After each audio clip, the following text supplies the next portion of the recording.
a Itália, essa época, né, Padre Guido? A Itália, independente da relação com a igreja, estava dividida.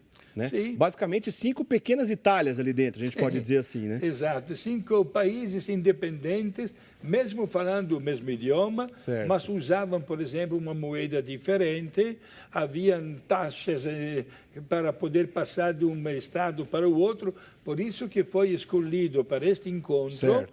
A cidade de Trento, não Roma, como o Papa sempre morou em Roma, mas este concílio, entre aspas, uma reunião que durou 18 anos, minha gente, do ano 1545 até o ano 1563, 18 anos de reuniões.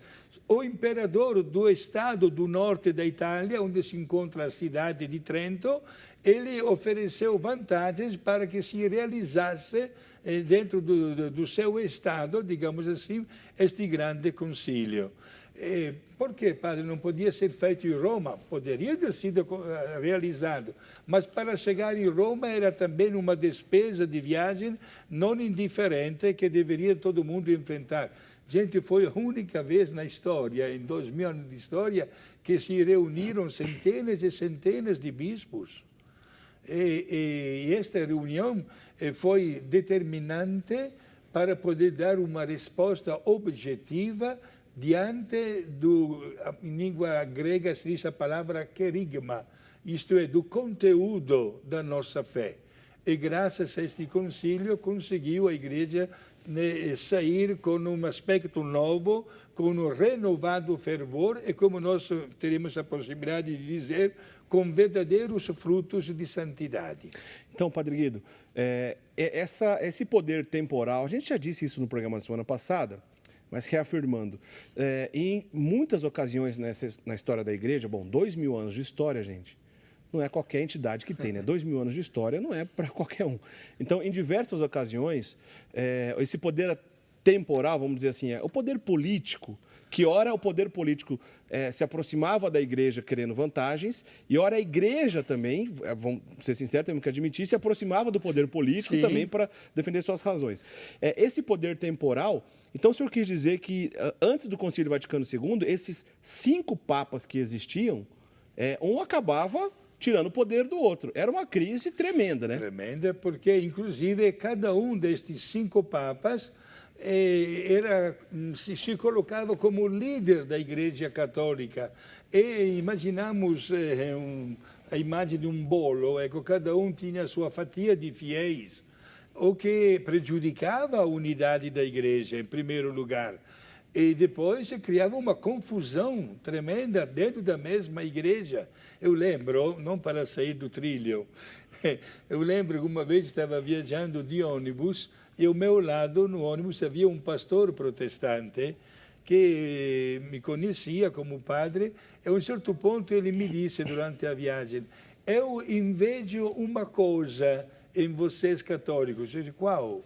Que vocês têm um papa, o que nós não temos. Olha como é importante ter um chefe, porque foi Jesus que instituiu esta hierarquia que vive em perfeita harmonia entre todos os seus membros, com um responsável prioritário. Por isso, imaginamos as confusões que se criavam nos países do mundo, quando o pessoal não sabia para qual papa obedecer. Por isso, nenhum destes 5 foi reconhecido como eleito legalmente.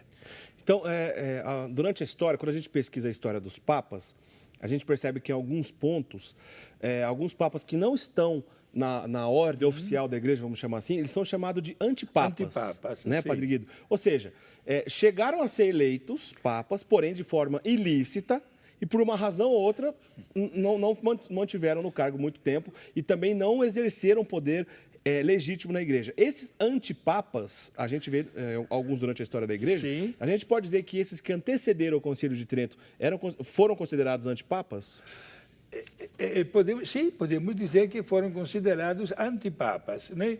Inclusive, um exemplo claro, na Catedral de Florença, na Itália, antes de entrar na igreja, tem uma outra igrejinha que é chamada de batistério, onde se realizava o batismo, né? E lá dentro desta igrejinha, tem o túmulo de um Papa chamado João XXIII. Que não tem nada a ver com João XXIII, santo. Daqui do Concílio Vaticano II. Exato, que viveu no ano 1200, é antipapa.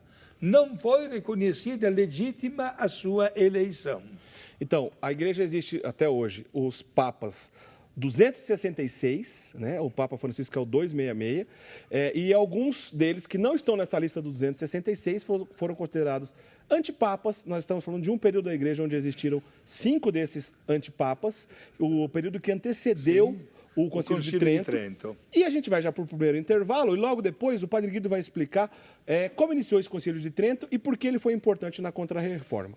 Agora, antes da gente ir para o intervalo, rapidinho, o senhor quer mostrar uma foto dos seus amigos hoje, Padre Guido? Exato, que realizamos neste final de semana um encontro de jovens vocacionados, olha aqui, exato, sim, na cidade de Bauru, desejando a estes jovens que estão dando a sua primeira resposta à vocação para a vida religiosa sacerdotal, santa perseverança e renovado fervor, porque não somente precisamos deles, mas sabemos que Deus chama em todos os momentos da vida e, portanto, ficamos contentes por esta resposta que eles nos deram.